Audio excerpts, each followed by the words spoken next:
Good afternoon, everybody. Happy Monday.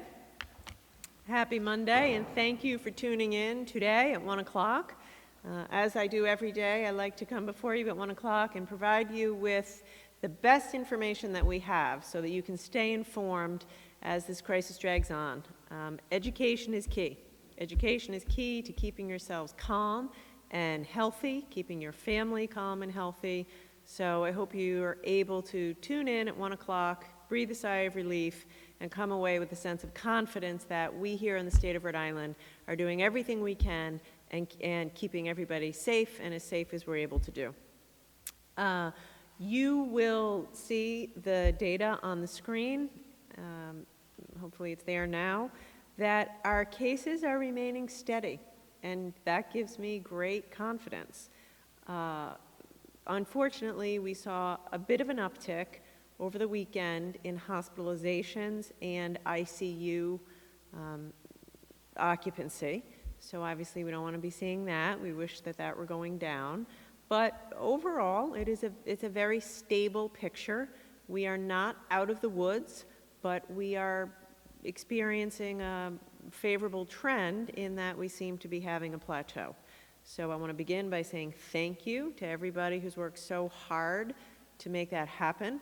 Thank you to all of you who've been in quarantine, isolating yourselves, wearing your masks, staying home, however difficult that's been, closing your businesses. It's been really hard, but it's clearly working, and you should feel personally, responsible for having contributed to these great results. And the fact that we haven't seen the level of hospitalizations and mortalities that we could have seen. And I would say, as I say, we're not out of the woods, and I wish we hadn't seen that uptick of hospitalizations, but I feel confident that we're in a plateau, and that is a good thing. And Nicole will go into the details a bit more about the numbers. So today I want to focus, I said I would today, focus essentially the entirety of my comments on how I'm thinking about reopening our economy. And so I'd like you to bear with me for the next few minutes while I lay out how I'm thinking about it and the phases that you might be able to expect in the coming weeks and months. Last Monday, I spoke about the 6 key indicators that we are watching as we make decisions around reopening the economy. And every day, I look at the data as it relates to those 6 indicators. And I talk constantly to our public health experts, other governors, the CDC, and gauge where we are along those 6 indicators, and are we doing the right thing, using the best data, using the best guidance from the experts. I think you know that the last thing I want to do is to keep anybody out of work 1 minute longer than necessary. I have spent my whole governorship working to get Rhode Islanders back to work. And I commit to you today that I'll do whatever it takes to stand this economy back up. Well, it's going to have to be done slowly and incrementally, but we are going to stand this economy back up, and we are going to come out the other side of it stronger, more innovative, and more resilient than we were when we went into it. And together we're going to do that. By the way, no one's ever done this before, and I hope no other governor ever has to do it.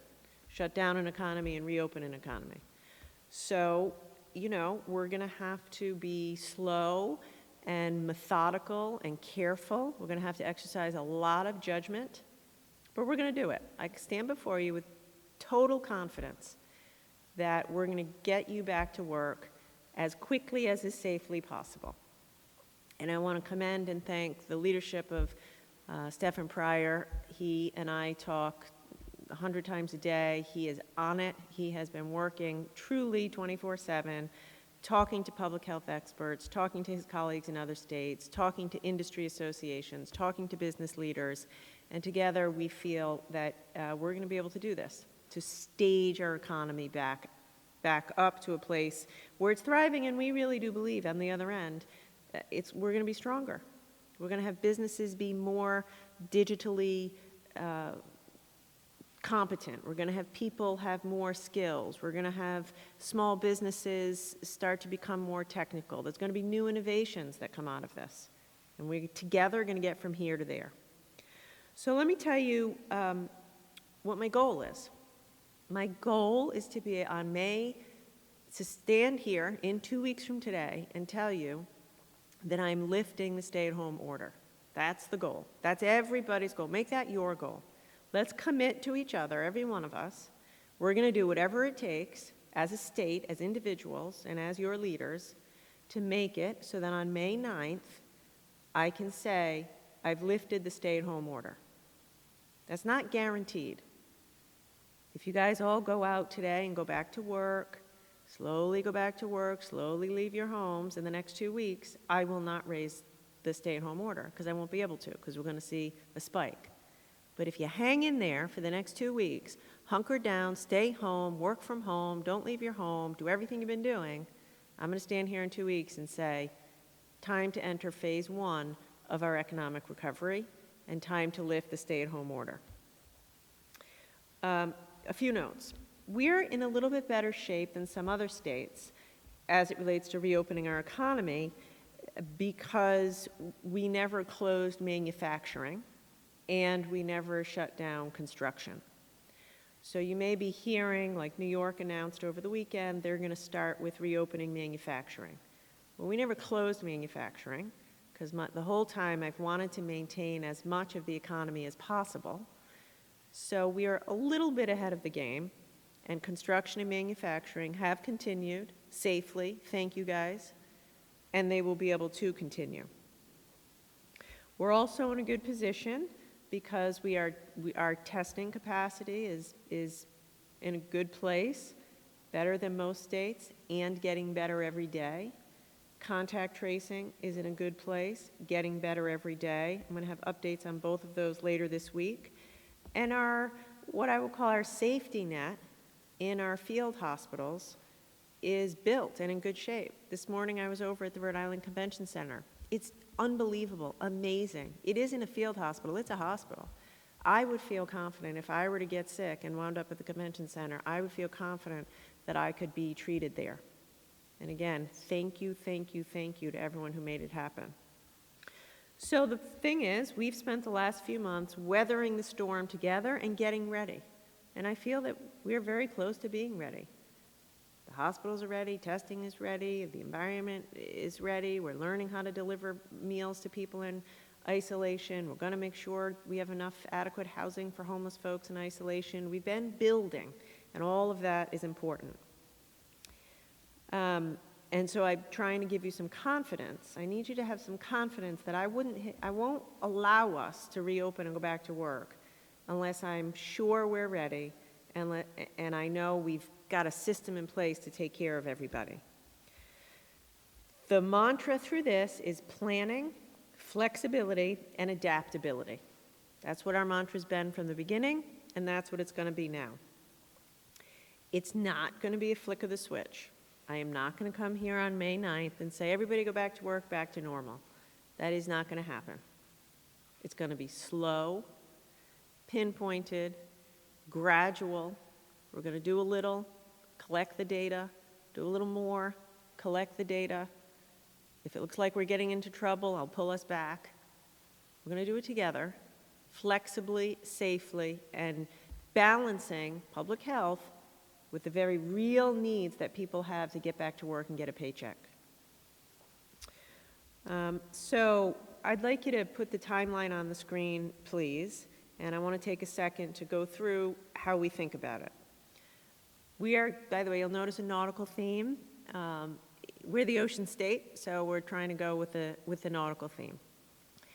Phase 1, or the first bit, is weathering the storm. Man, are we going through a storm? We've been through that storm.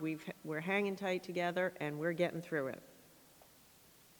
Our goal, ultimately, is to land at a new destination. And as I said in the beginning, we're going to get there. And we're going to surprise a lot of people at how well we get there, how quickly we get there, and how much stronger and more resilient we are when we get there.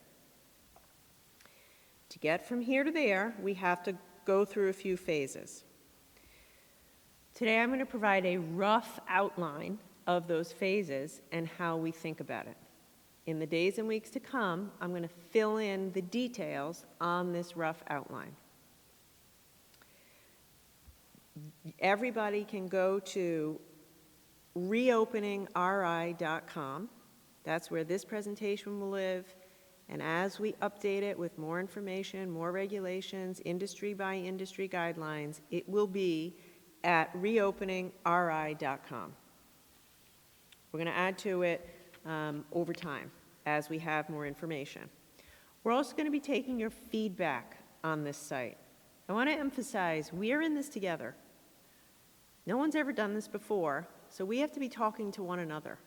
I'm going to be making decisions. You're going to be reacting to them. If it's not working, if you need help, you got to let us know so we can adapt.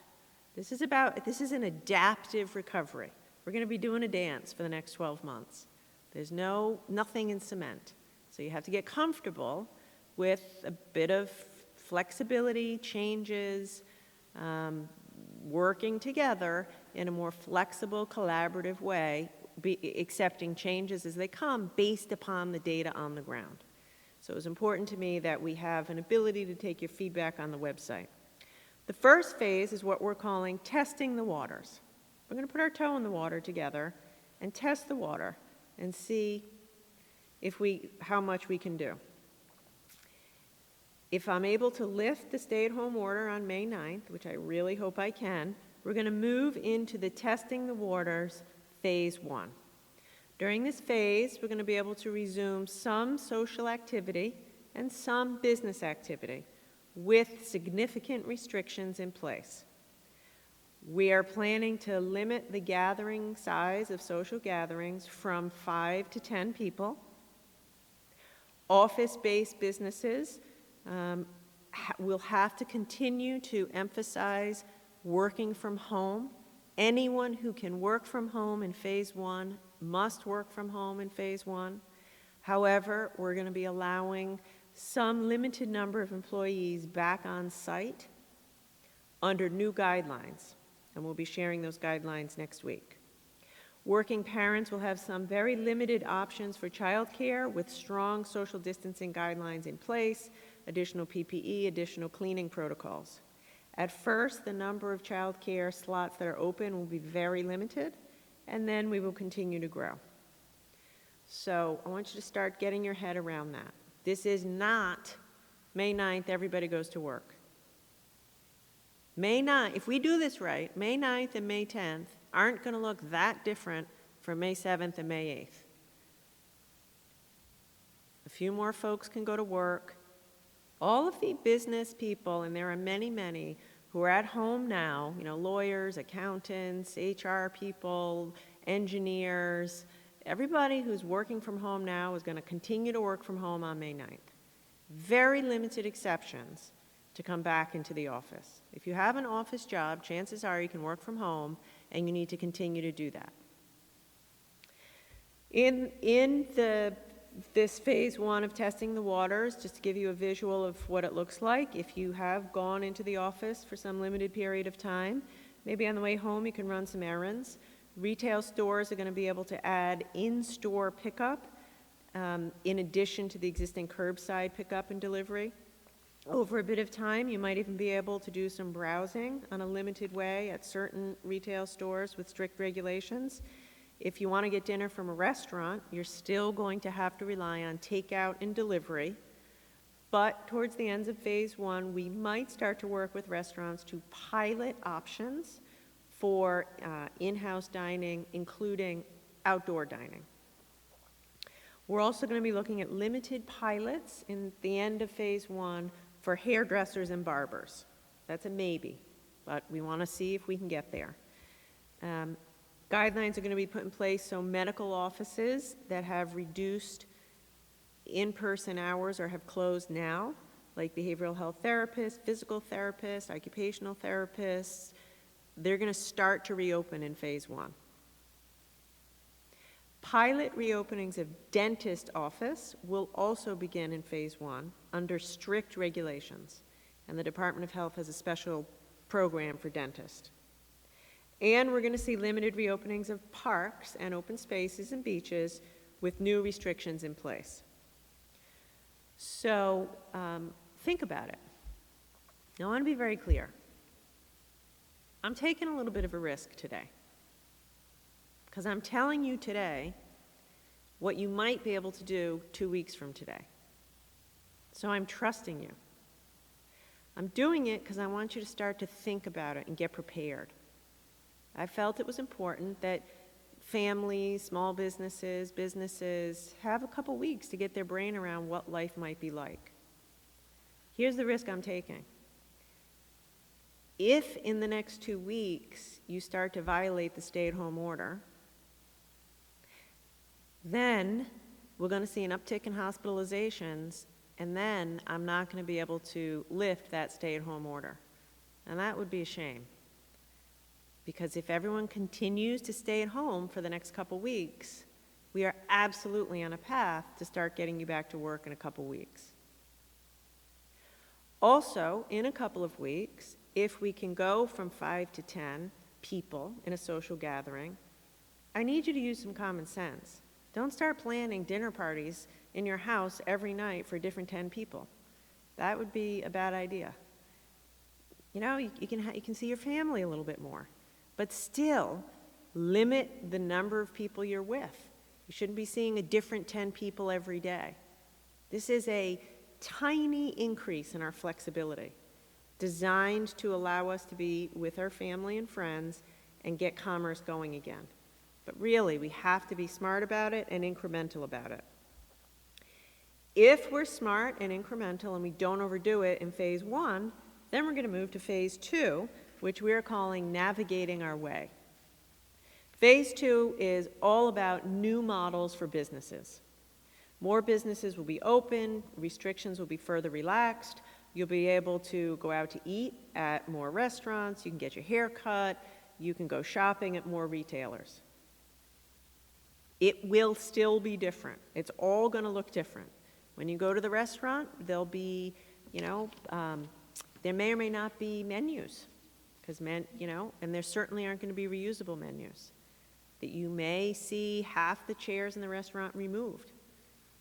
You may, it's going to be very different. You will have to wash your hands. You may only be limited to a certain period of time you can stay in the restaurant. You're going to have to wear your face cloth coverings. So again, I want you to start to realize that. In the Navigating Our Way Phase 2, additional childcare options will be available. Office-based businesses can invite more of their workforce back into the office. Social gatherings will get a bit bigger.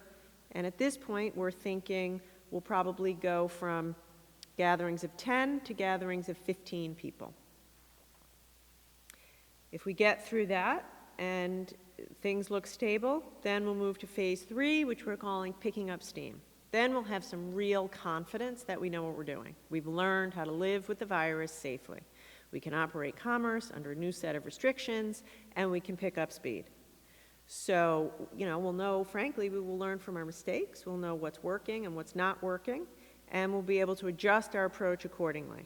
We'll be able to loosen even more restrictions on businesses, increase capacity at restaurants and stores and offices, have larger social gatherings. We're thinking in this phase as many as 50 people. Having said that, everywhere you go is still going to feel different. And it goes without saying that places that rely on big crowds, conventions, sports gatherings, music events, are going to be the very, very last phase. And, we will get there when we get there. Phase 3, picking up speed, isn't the end of the road.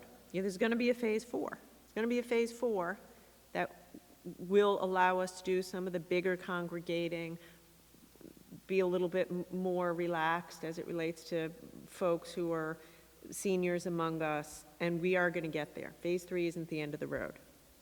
Now, I want to emphasize, today I have laid out how we're thinking about it.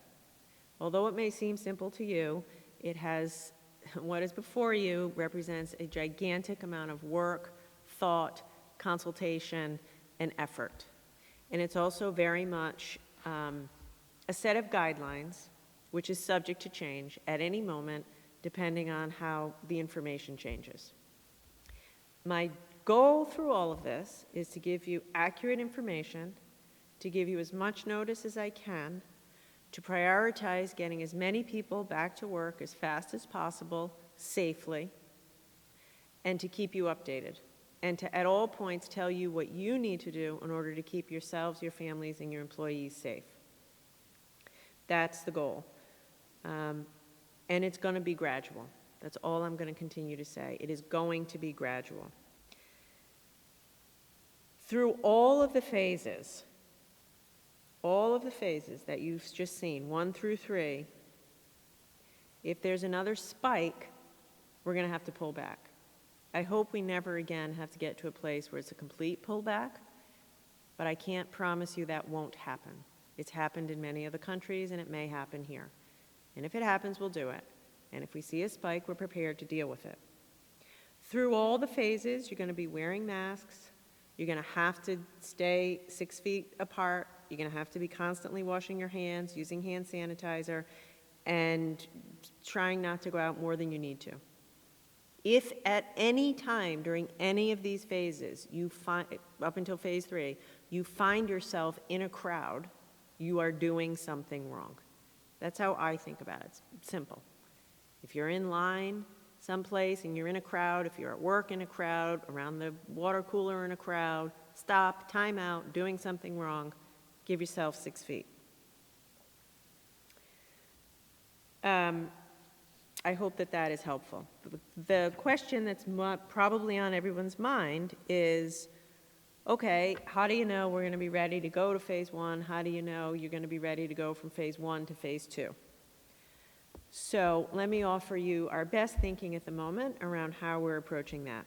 To move into phase 1 and to move from phase 1 to phase 2, we need to see a 14-day downward trend in the number of cases or a 14-day trend in stable or declining hospitalizations. Now, some of you, I'm sure, are going to say, but Governor, we're not seeing a decline now. That's why I'm saying decline or stabilization. And we have our eye firmly focused on those hospitalizations. We're also watching ICU beds and other metrics as well. In addition to that, we need to be prepared to mitigate community spread. So what does that mean? What are the other metrics that I'm going to be looking at? We need to be able to test every symptomatic person within 48 to 72 hours.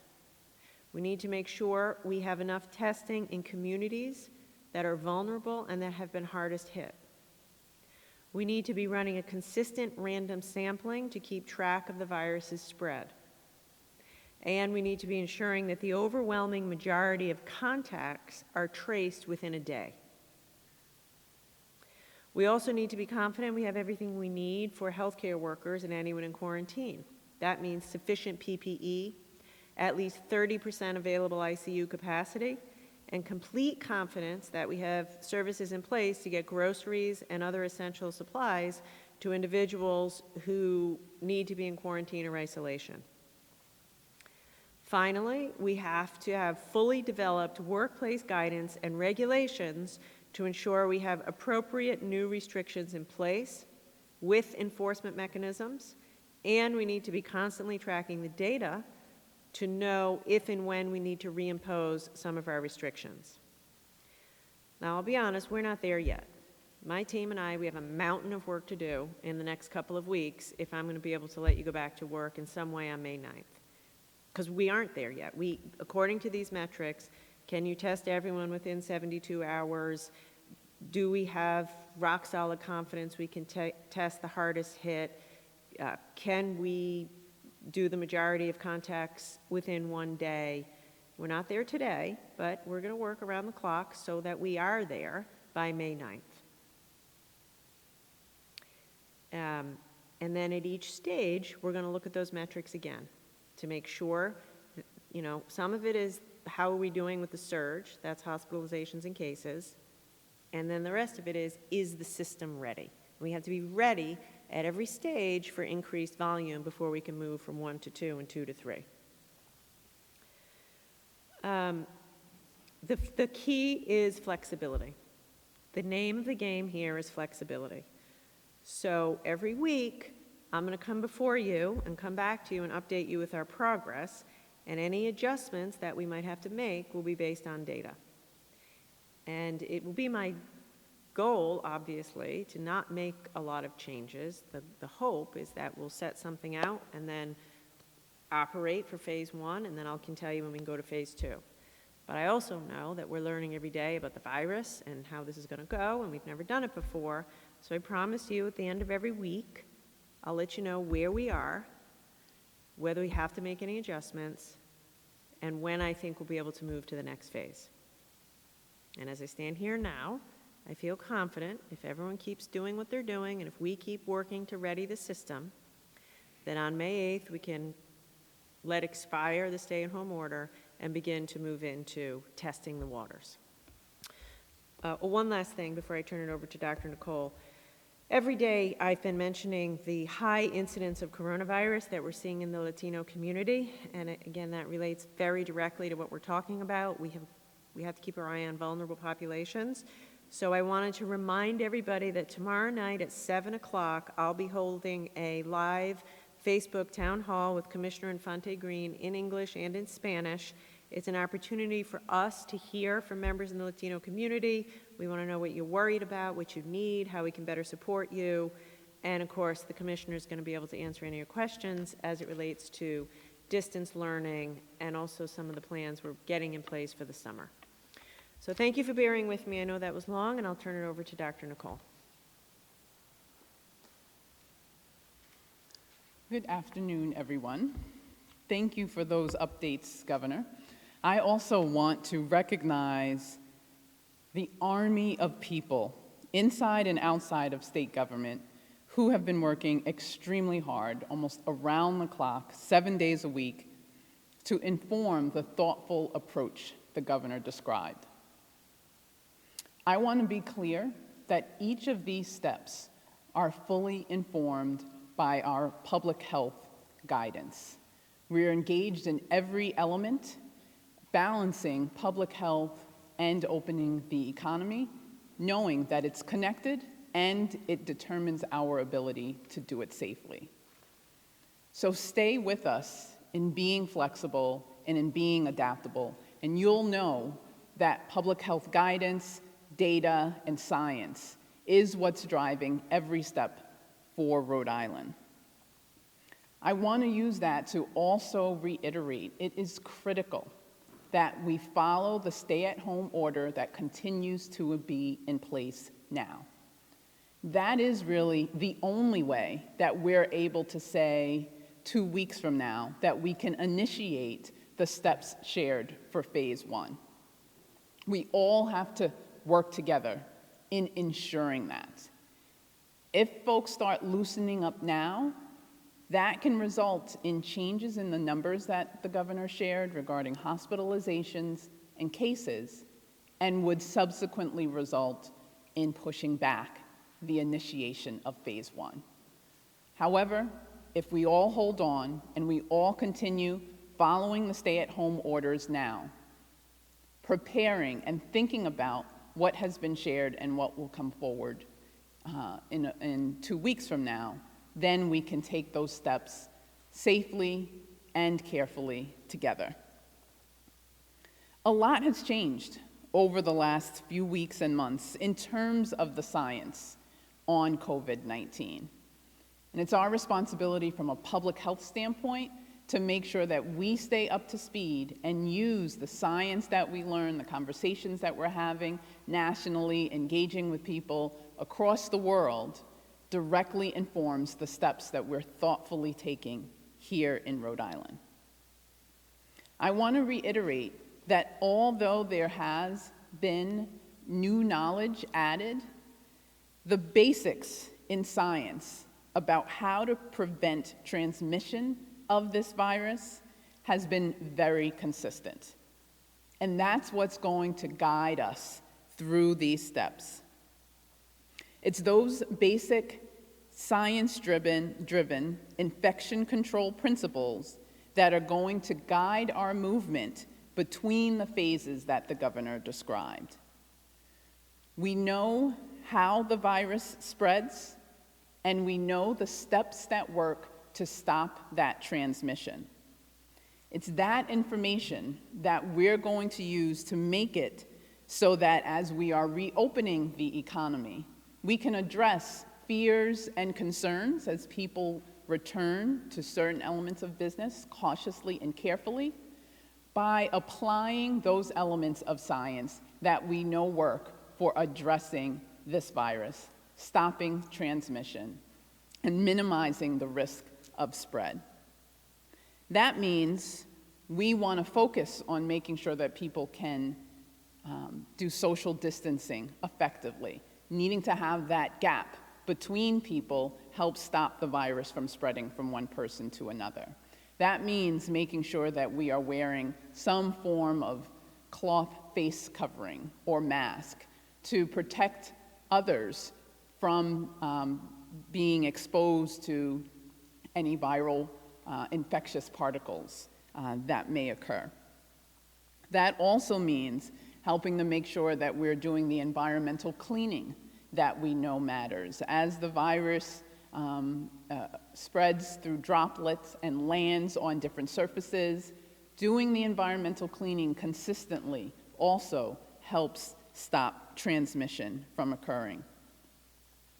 And we know that being able to expand testing and do effective contact tracing and providing the services needed to support people isolating and quarantining effectively, that's a way to separate from each other and stop transmission of the virus.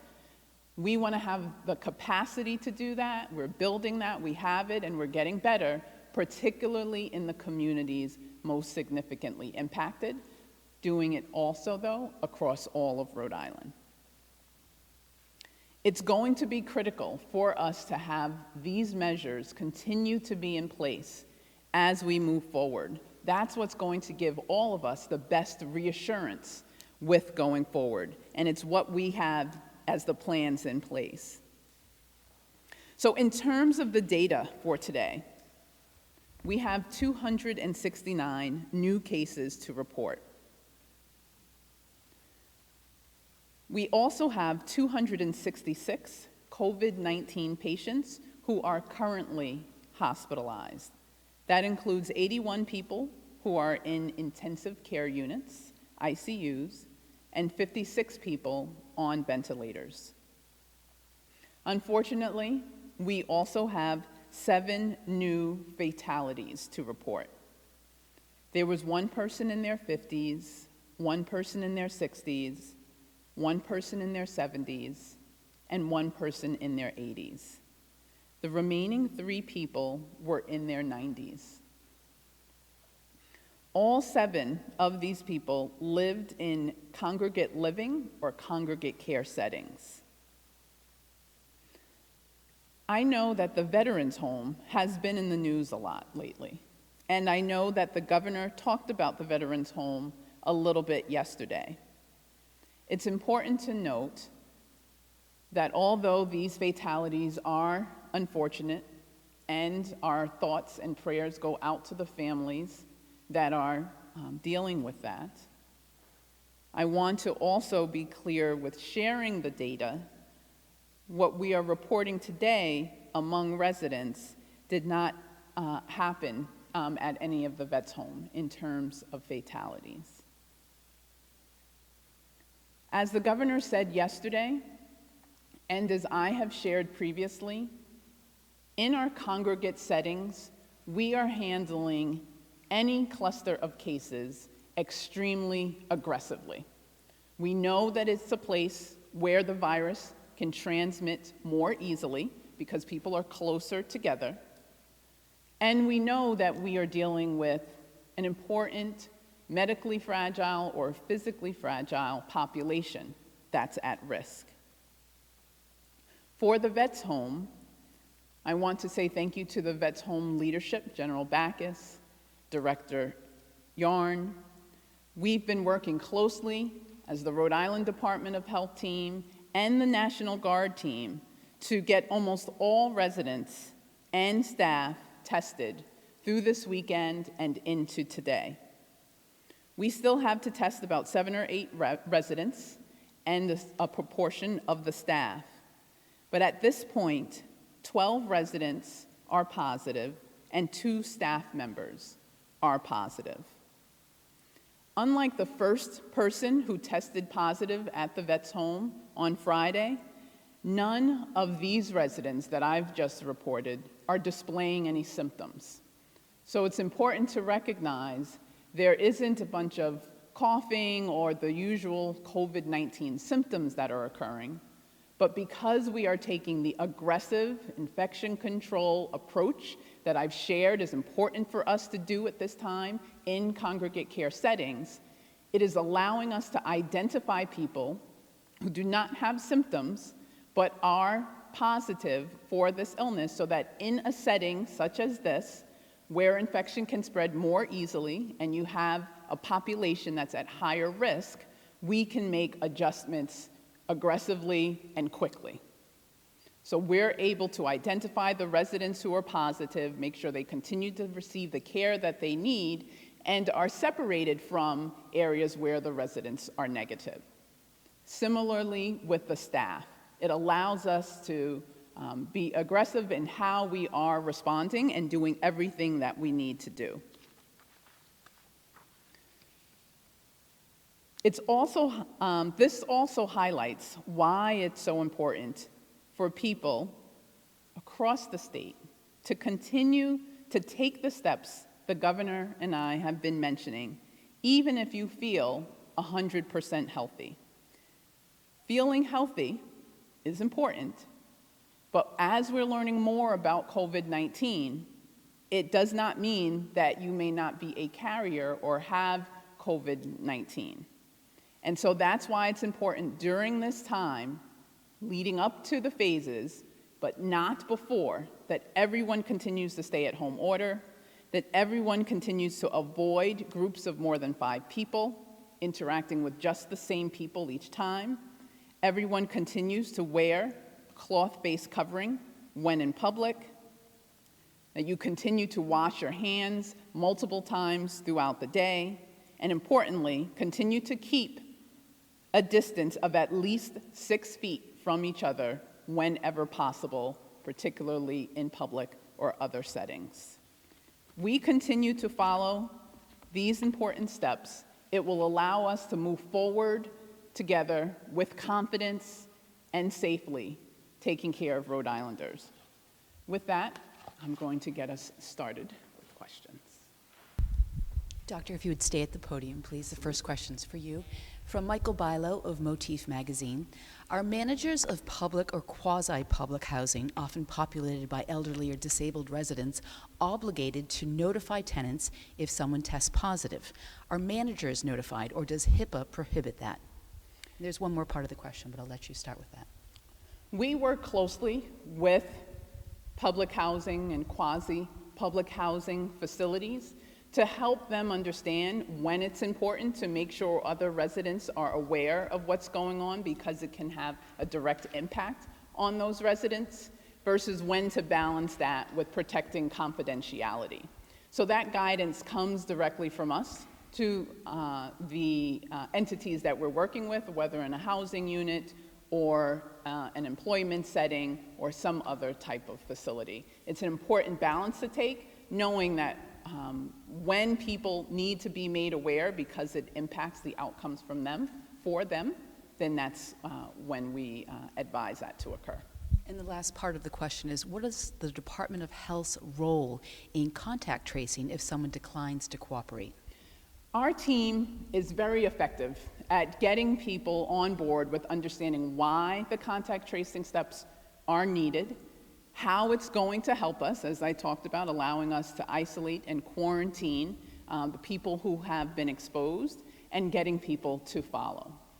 In the rare situations where we have someone that does not want to cooperate with us, we have steps of enforcement that public health authority allows us to be able to activate if we need to. Our next question is for the governor from Jim Hummel. He asks, has the significant drop in revenue affected the state's ability to issue tax refunds? I've heard from a number of people who filed their returns 1 or 2 months ago expecting and now needing a refund. They've received federal money back, but not Rhode Island. It goes on to ask, what is the average time frame for a rebate?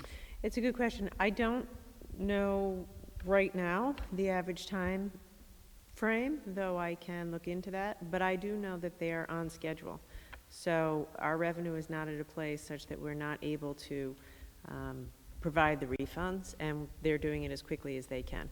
So if you call in after, I'll get you the number of days that it's taking us. But if you're expecting a refund from the state, you're going to get it, and despite the fact that our revenue is down, in no way impairs our ability to pay back your refund. Next question is from Stephen Klampkin. Will you invite public input into the decision-making through these phases of resuming economic and other activities? Yes, in fact, I encourage it. There's a place on the website, which I just revealed, asking for feedback. So I would encourage you to do that, particularly from small businesses. Stefan's doing an incredible job talking to industry associations, being on the phone with groups of hairdressers, groups of restaurateurs, et cetera.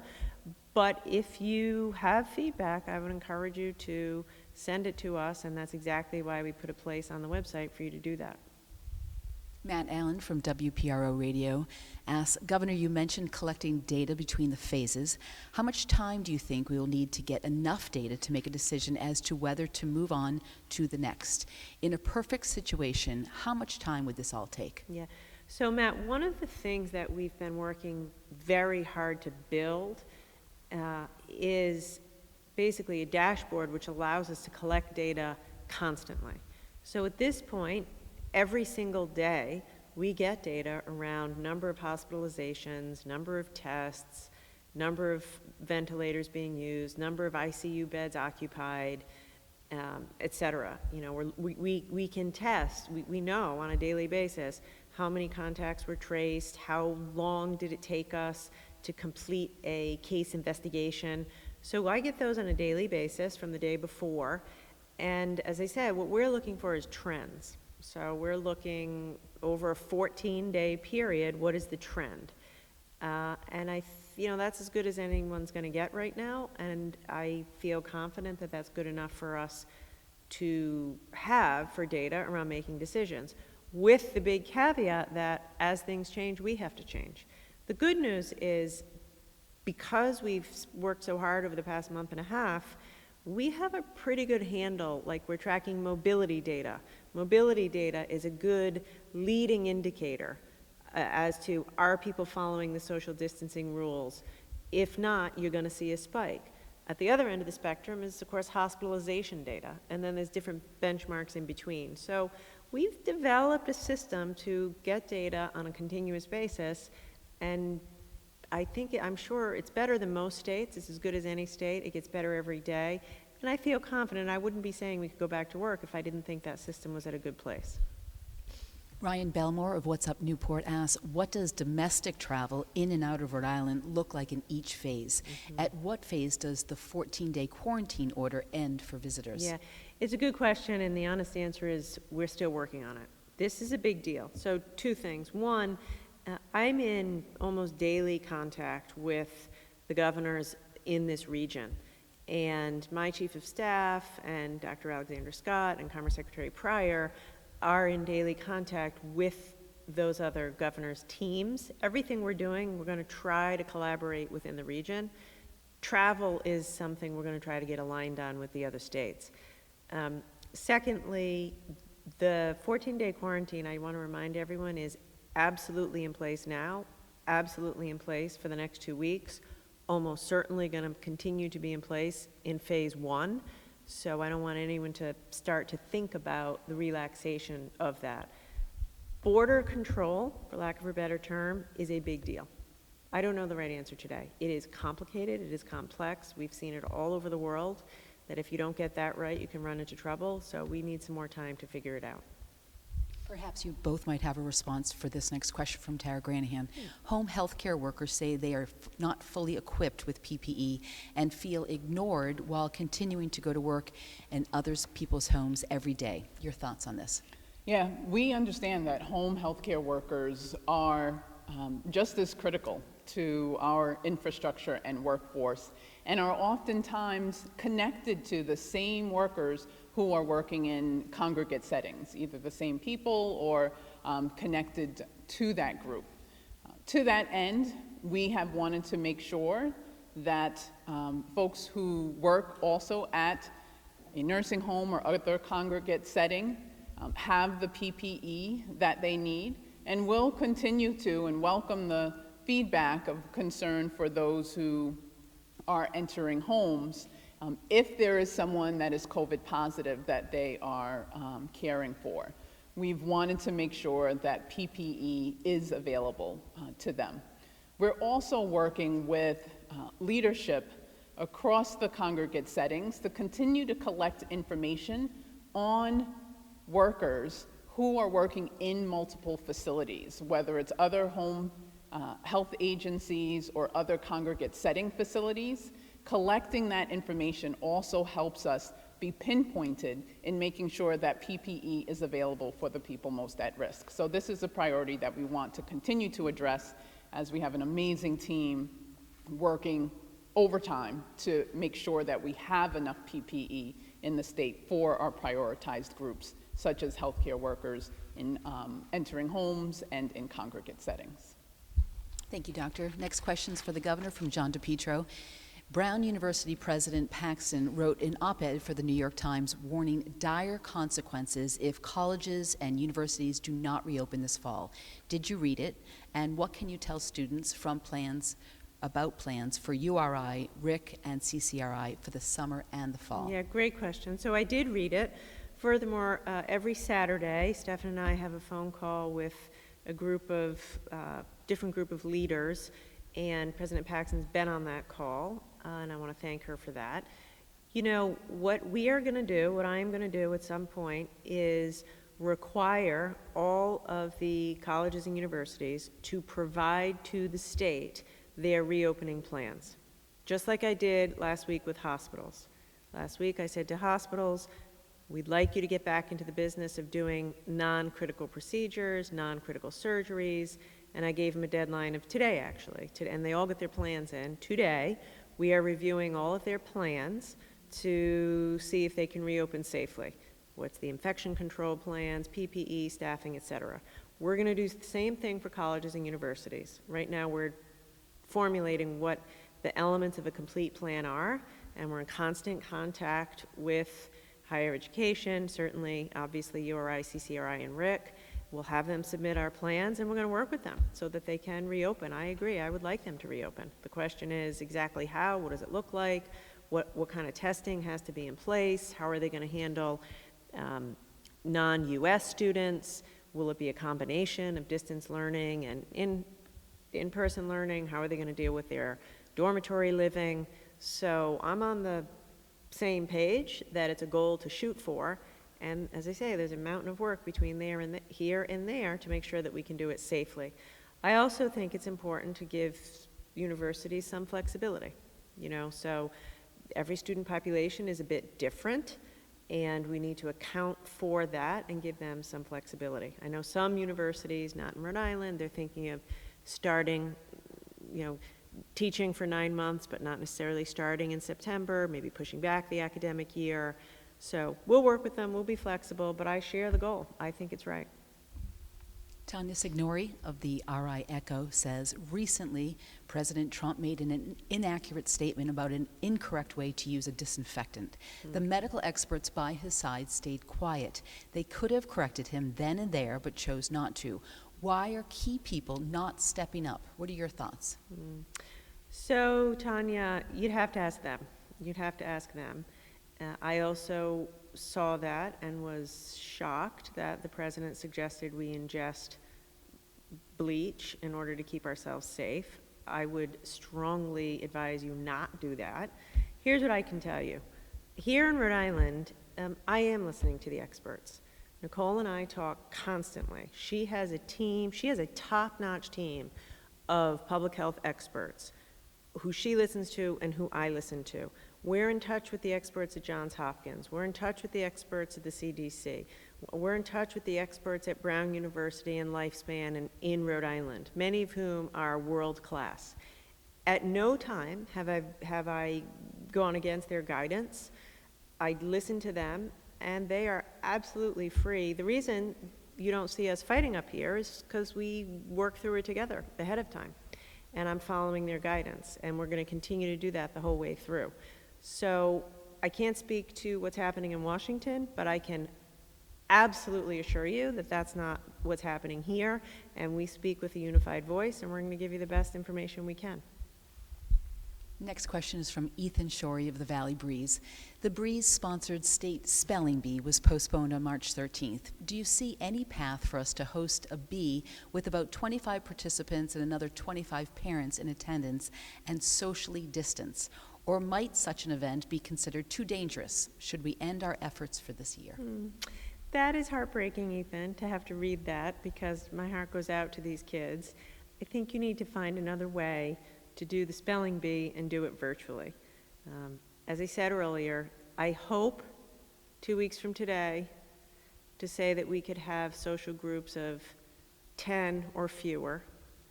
I don't know if we can, but I hope so. And then we're going to have a couple weeks there before we can go to 15. So it's not going to be 25 for a while. And we ought to work together to give the kids a chance. And I think let's get to work and let us help you, if we can be helpful, to have it be virtually done so the kids can have a good experience and do it safely. Our next question is from G. Wayne Miller from the Providence Journal. On April 16th, the governor presented 2 projections for COVID-19, a worst case in red and a best case in blue. Where do we stand with those numbers, including projected deaths today? I need to come back to you, Wayne, and if you call in today, or we can call you back later, I can give you the number. I just don't have it off the top of my head. Here's what I do know. I do know this, which is what I've been saying every day. We've started to plateau. So instead of seeing a line that we've all become used to, which is like this, our line's kind of looking like this, and that's a great thing. The question is, will we continue to stay like this? And based on everything we know, mobility is down, people are obeying the order, and I have every reason to believe, if everyone continues to stay hunkered down, that we're going to see a plateau and maybe even a decline in the next couple weeks. In fact, I'm banking on that, which is what tells me that I think on May 9th we can lift the stay-at-home order. Ted Nisi from Channel 12 has our last question today. A viewer watching at home just reached out to me to ask whether you will recommend church services can resume on May 9th if the stay-at-home order lifts. Yeah, great question. So, two things. Today, I've given you high-level guidance on where I see us going. You're going to have a million questions. What about churches? What about this? What about that? I'm going to be coming back to you later this week, next week. Remember, we have 2 weeks ahead of us. So I'm going to try to come back to you. Here's what we're doing on childcare. Here's what I recommend on churches. Here's what we recommend for office-based settings. And put that information out as we're developing it, and in a way that I think is easily understandable. Churches will be a category. I think I'm very likely to ask churches in the same way that we did with hospitals and colleges to show us your plans. I would say I cannot foresee a scenario in which we'll be able to go to church in phase 1, at least not in the way you think of it as going to church. What we're going to try to do is figure out a way to allow some services, maybe at the end of phase 1, maybe at the beginning of phase 2, with just a whole lot more social distancing and cleaning protocol and different regulations. So, long-winded way of saying, my goal would be in the month of May to allow church and religious gatherings in some form or fashion. And we're going to work really hard in the next couple weeks to figure out how to do that safely. Thank you very much. Thank you.